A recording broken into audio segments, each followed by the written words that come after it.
Hello, welcome to my nice kitchen. आज आपण बनवणार आहोत रव्याचा उपमा। त्यासाठी लागणारे साहित्य आहे एक मोठा कट केलेला कांदा, 4-5 लसणाचे तुकडे कट केलेले, शेंगदाणे, 2 हिरवी मिरची कट केलेल्या आहेत, एक मोठा टोमॅटो आणि 1 वाटीपेक्षा थोडा कमी रवा। तर आपण आता फोडणी द्यायला सुरुवात करूयात। सर्वप्रथम अर्धा चमचा मोहरी, अर्धा चमचा जिरे,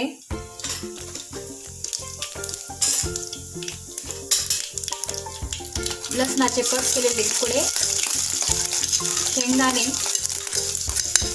मिरची, कट केलेला कांदा,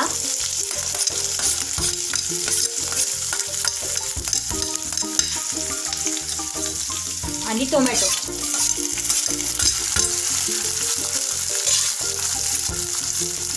हे फोडणी आपण व्यवस्थित परतवून घेऊया।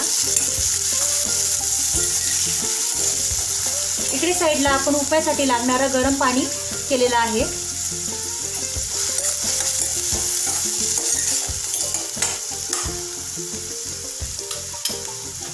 साठी लागणारा रवा हा आपण एका कढईमध्ये थोडा परतवून घेतलेला आहे, कारण जेणेकरून त्यामधील मॉइश्चर हा निघून जायला पाहिजे।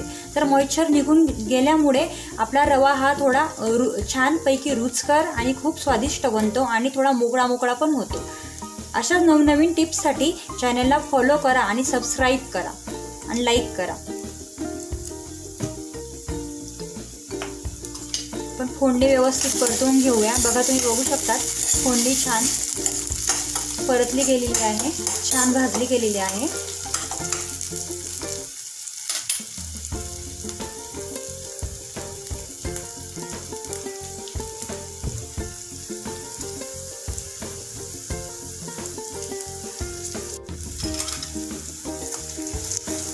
फोडणी व्यवस्थित भाजून झालेली आहे। बघा, तुम्ही बघू शकता। आता आपण हे गरम केलेलं पाणी हे फोडणीमध्ये सोडूया। हळूहळू सोडा, जेणेकरून अंगावर येणार नाही।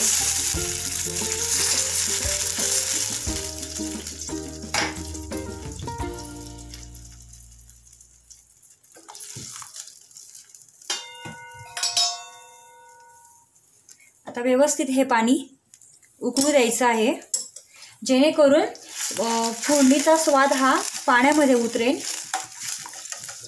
व्यवस्थित एकजीव होईल।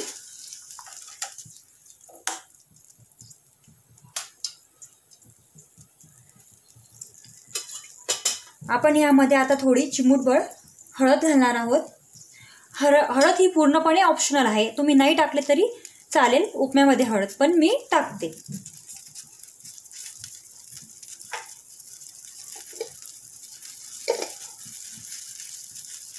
तुम्ही बघू शकता पाणी किती छान प्रकारे उकळी फुटलेली आहे।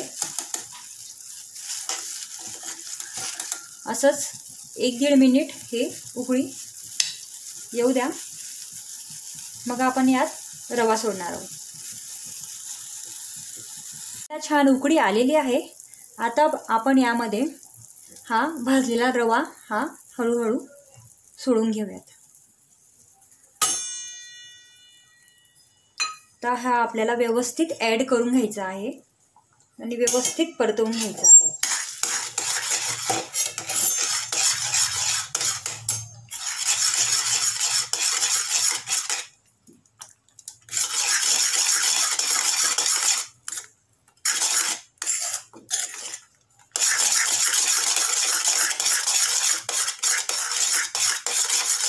तुम्हाला जर वाटलं तर अजून पाणी ॲड करायचं आहे तर तुम्ही ते पण करू शकतात, तुमच्या आवडीनुसार। आता यात आपण थोडं मीठ ॲड करूया चवीनुसार।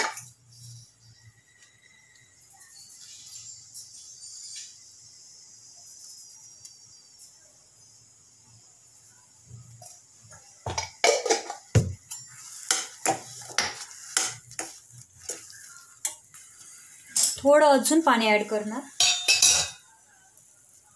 आणि व्यवस्थित परतवून घेणार.